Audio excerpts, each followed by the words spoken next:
She's turned up, so now we can start. She's come back to say hello. And once Kia's in here in the Dolphin Experience, and she's doing that behaviour where she's looking at us, giving us the eye, she's saying, I'm ready. So we're going to start this first experience, and we're going to introduce you to the lovely Kia. Kia is going to be 24 at the end of this year. As I said, she's a regular. She was born here, and she was brought in here the day she was born to visit the people. Her mum brought her in as a day-old little calf, and she's been coming in just about every single day for the whole of her life. And when her little calf Jindy was born, she brought her in the day she was born. So we know exactly how old these dolphins are, because their mums bring them in. As I said, here has a full sister Piccolo who may join us as well, and sometimes other members of their dolphin family come in. If I walk up and down, Kia may follow. Hello. Sometimes she doesn't though. She does what she wants. But if I walk down here, she may follow me, and then everyone can get to see her. You can all say hello to her. She's a lovely dolphin. She's got 2 offspring. She's got her young calf, Jindy, who's 2.5, and she's also got an older female calf called Whittier, who may come in. Sometimes she does, sometimes she doesn't.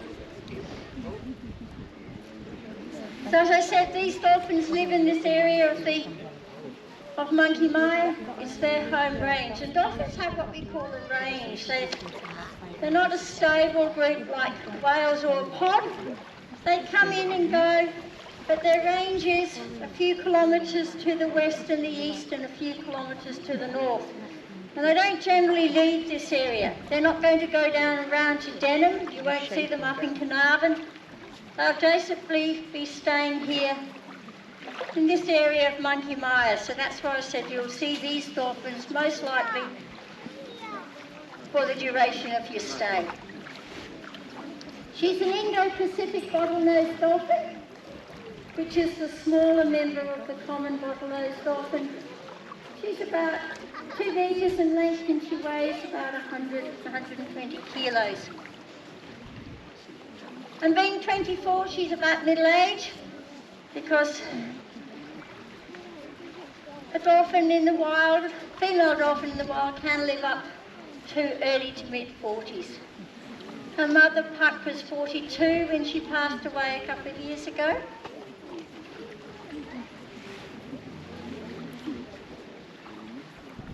She's not moving, she's parked herself.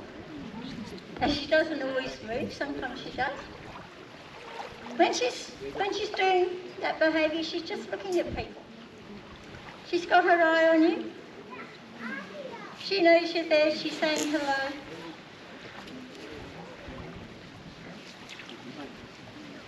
Dolphins can't see above their head. They can see in every other direction. So she can look forwards, she can move her eyes in a 180-degree arc around behind her. She can look downwards and she can move them independently, but she can't see above her head. So if she wants to say hello to people, she has to do that. And she rolls on her side and then she can see you, otherwise all she'd see was sort of toes.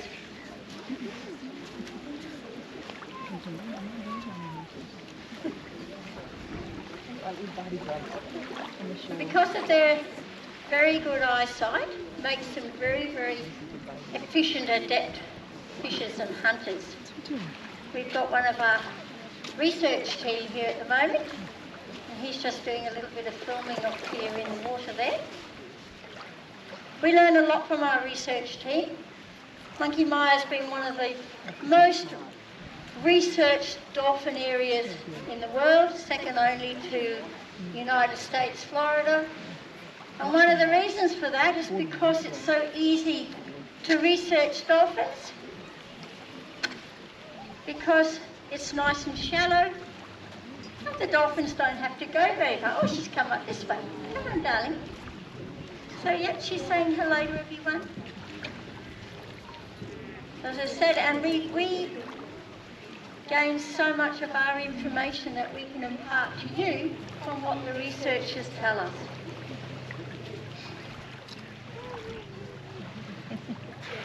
And the research can include not only physical attributes, but also a lot of their social behaviour.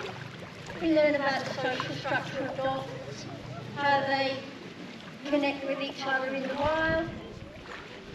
The very interesting thing is that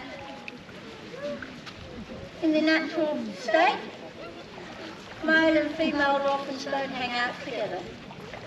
Generally, when of course it's a calves are young, if they're male, of course they're going to stick with mum, because dolphins are mammals. So they need to, these females need to nurse their calves. Calves need to drink milk from the mum. When they're born, they're totally dependent on mum for milk. When they get to about 5, oh, we've got Piccolo here. This is Kia's full sister, Piccolo. Piccolo is 28. And with Piccolo should be her little calf Pan might pop up. Yes, good girl. That's Kia having a sneeze. So Piccolo and Kia, as I said, have been coming here every day of their life almost, because they live here. And because they're two female dolphins, they hang out happily together in a big group. And their two little calves are also female calves, so those calves, even once they're weaned, after about 3 or 4 years old, they'll most likely be hanging out with their mothers and their female members of their families the rest of their lives. But if they were male calves, once they were weaned, they'd actually they would spend less and less time with their mums, and they would have to go off and find an association with another male, 1 or 2 other males, and they form a very tight bond with those males. So in the wild, adult males don't really interact with adult females at all unless they're mating. And then if it's the breeding season, that's a different story. Then the males will hunt out or find out a female and mate with her.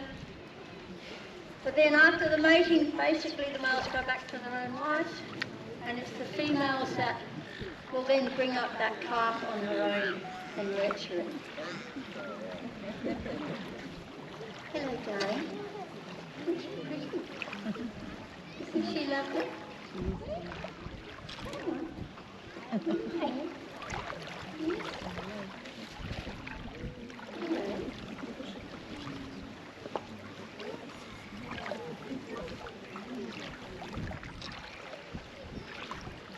Dolphins only breathe through their blowholes. They can't breathe through their mouth, even though they're mammals.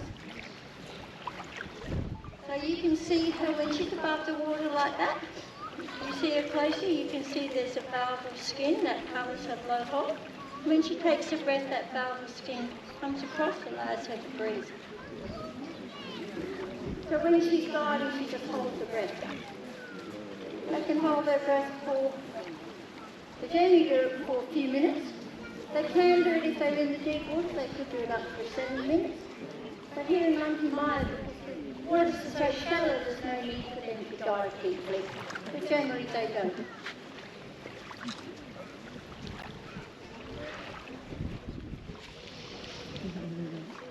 So this is Piccolo. You might wonder how we can tell these dolphins apart. The way we do it is we look at the shape of their dorsal fins, and you can have a look at their dorsal fins too if they're swimming up and down. You'll see the back of their dorsal fins have different notches and cuts taken out of them, and they're also different shapes.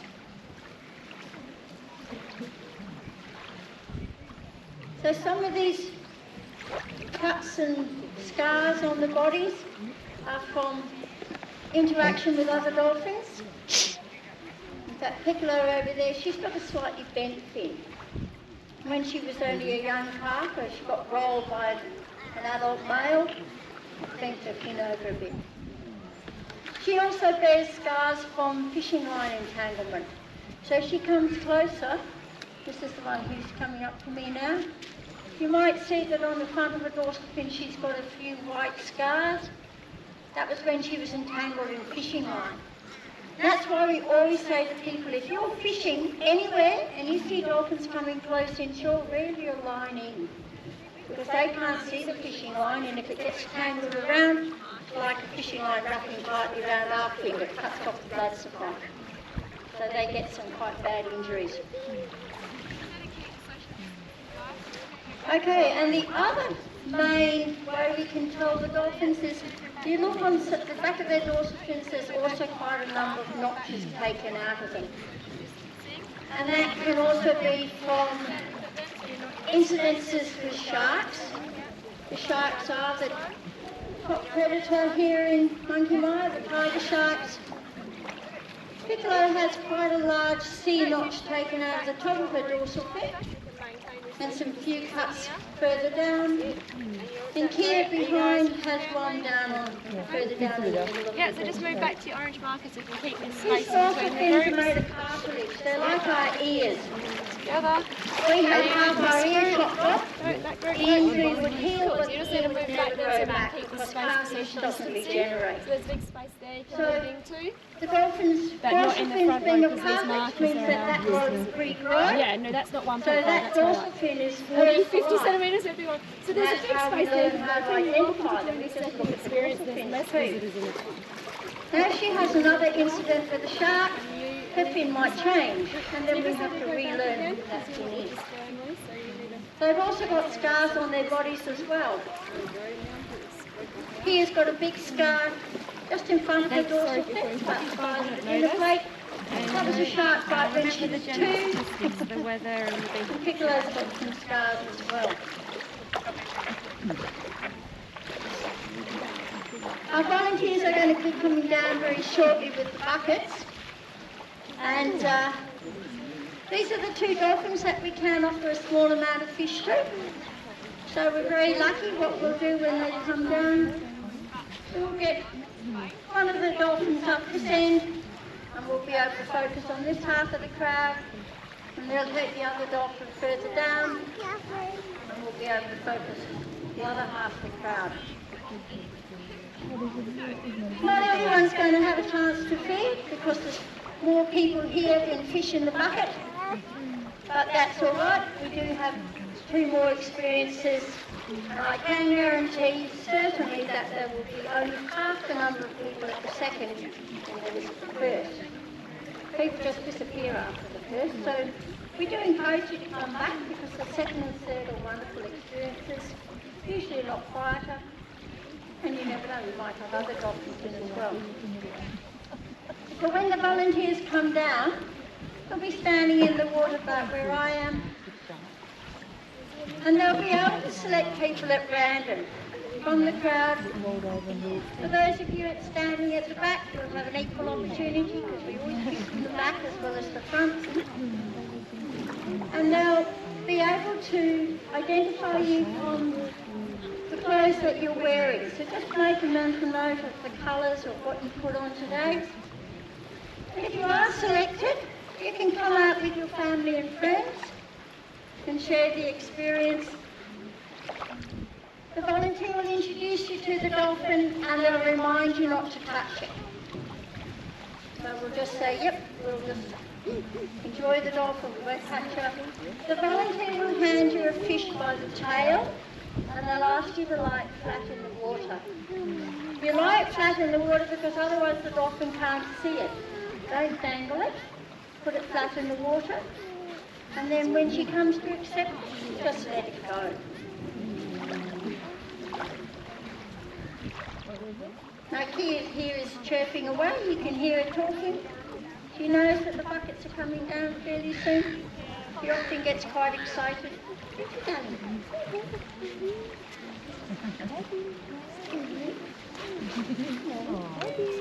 Those are the 2 little half just out there doing their own thing.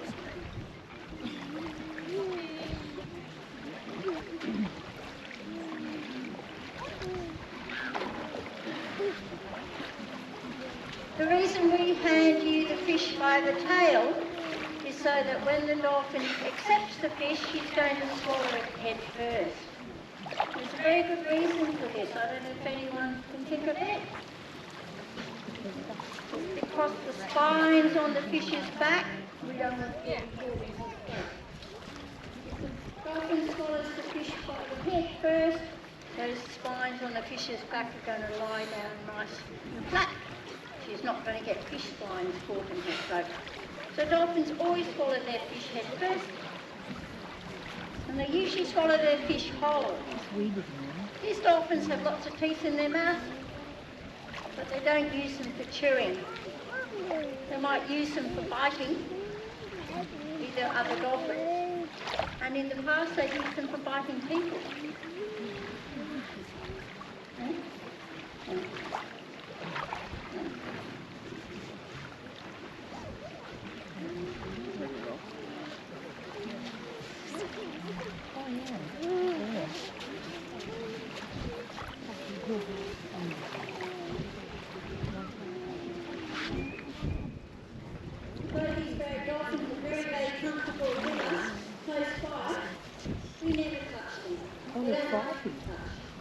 Just like we don't like strangers touching us, and we don't like strangers touching our children. So we give the same respect to the dolphins. We give them lots of space, and then they're more than happy to share their world with us. So the volunteers are here with the buckets now.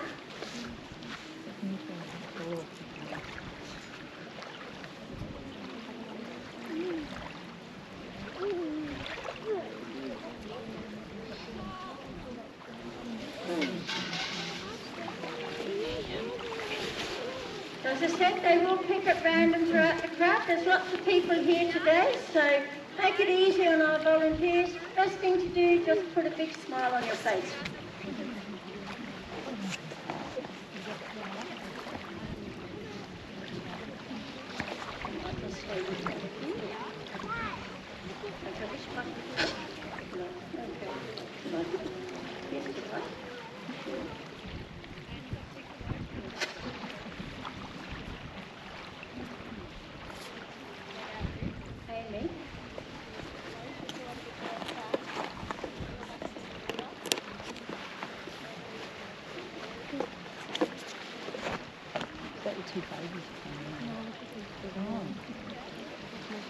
It was a bigger one, wasn't it? Yeah. Okay, so these dolphins have their own buckets. So we just work out where they are, and we'll take one of them down one end of the crowd, and the other one come up this side.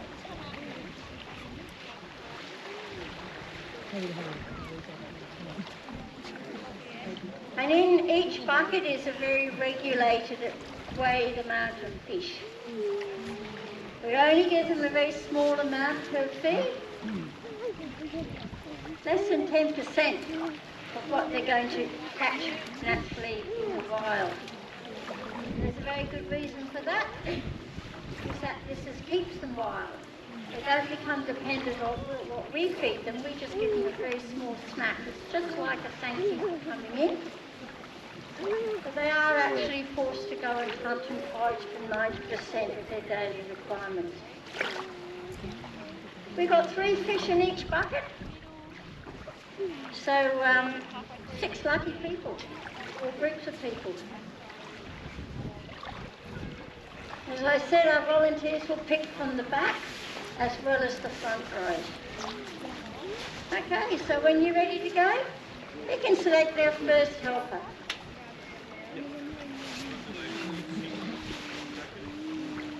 Yep, you can come out with your family and friends.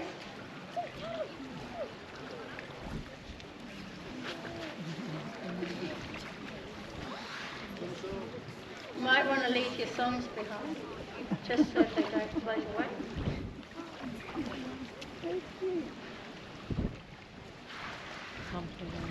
I'm not going. You go.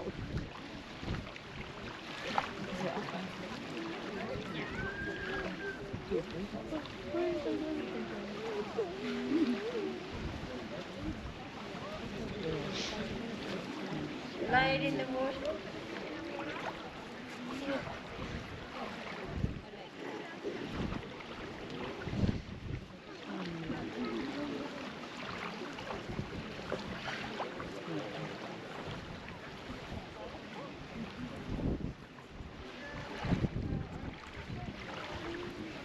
we've got Eden. We got another dolphin come to join us.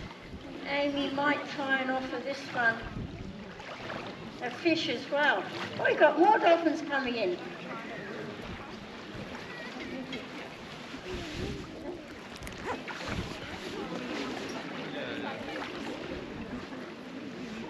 Okay, so when you finish feeding, you just go back over and then our dolphin will be able to, our volunteer will be able to select someone else. And they'll, yeah.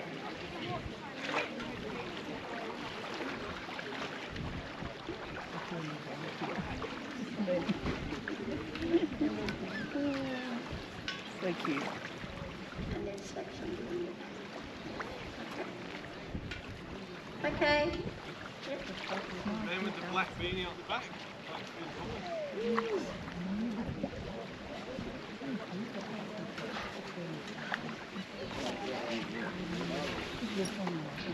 As I said, you can do this up to 3 times in the morning, so we do encourage you to come back to all 3 experiences.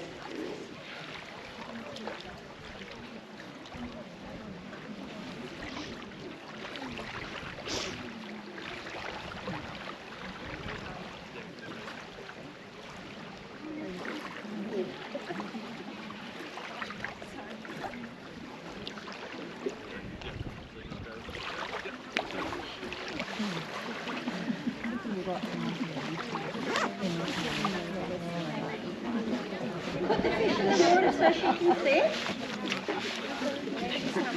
When she comes to accept it.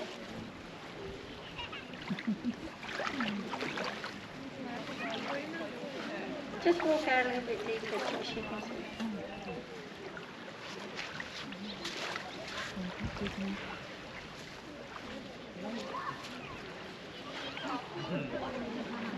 If you stay too shallow, the dolphin, it's hard for the dolphin to come in too shallow. Okay. So now our volunteers have their hands in the air, and that says to me that they've got 1 fish left in their bucket. And they'll be able to select their last helper. So go ahead and select their last helper.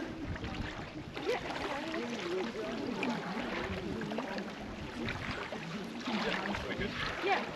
Red jacket.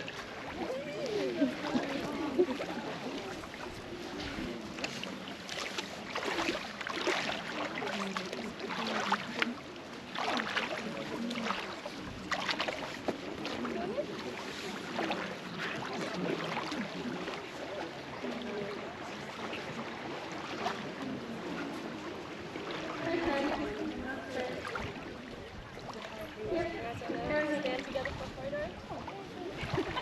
It's on my hand. Good morning.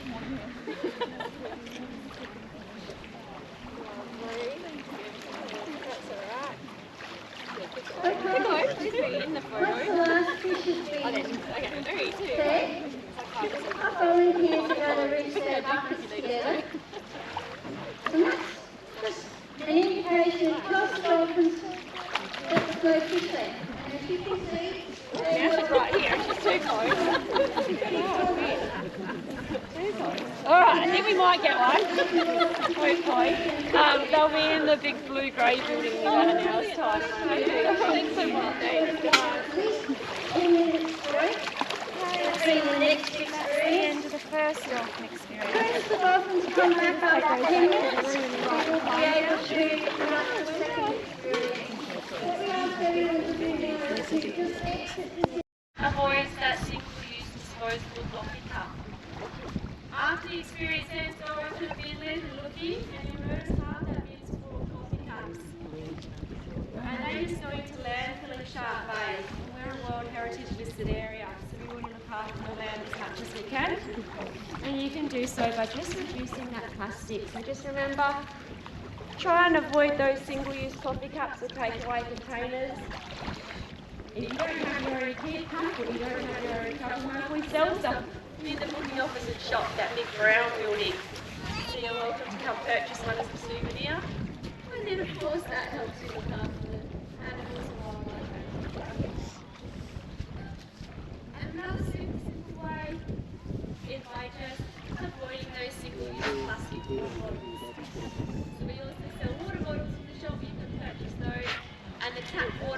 sharp bay is fine and drifty, so it's easy to refill your bottles as you go. So any more information you'd like to know about helping look after the wildlife or what you can do, come through to the booking office and shop and we can give you some tips that help. The volunteers are coming down now. We do need to make sure we have maintained social distancing. So if you've shuffled around during the experience, please make your way back to your orange marker. You need to have those gaps between each family group. The spaces for the COVID-19 restrictions. Our volunteers are going to pair up with the dolphins and they'll select some visitors at random from the crowd. They'll select from both ends of the crowd, the middle, front row, back row, children, adults, male, female, left, right, but it's the hardest part of volunteering. So please be very nice to them. Who needs to shout before you raise your hand to push? Just stay there, and if you're chosen, they'll describe you by what you're wearing.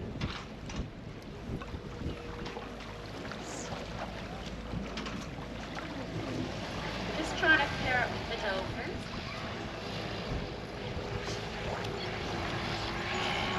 The volunteer will describe your outfit. If your clothes are described, you can come out with your family or friends. Please remember, most importantly, the dolphins are just for looking at. Don't touch the wildlife here. So you simply take the fish and then you place it flat down in the water, let it go, stand back and you watch you take that fish.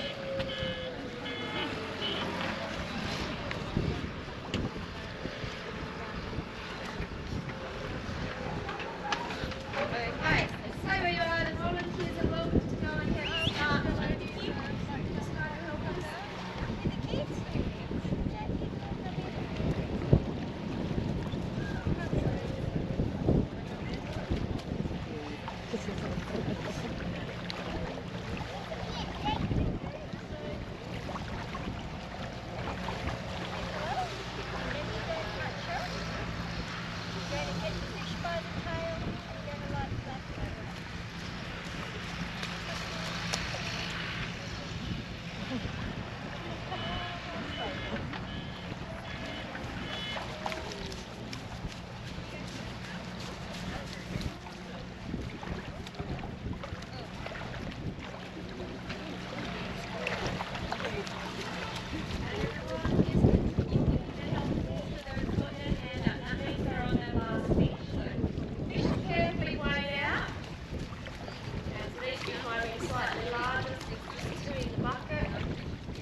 Excellent. So now we'll rinse out our buckets. And you'll hope to see the dolphins leave and show us the power of their car. So you're welcome to continue to watch from the jetty. And you're welcome to come through the booking office and shop and speak to us about joining the third Dolphin Experience or any more information you'd like to know.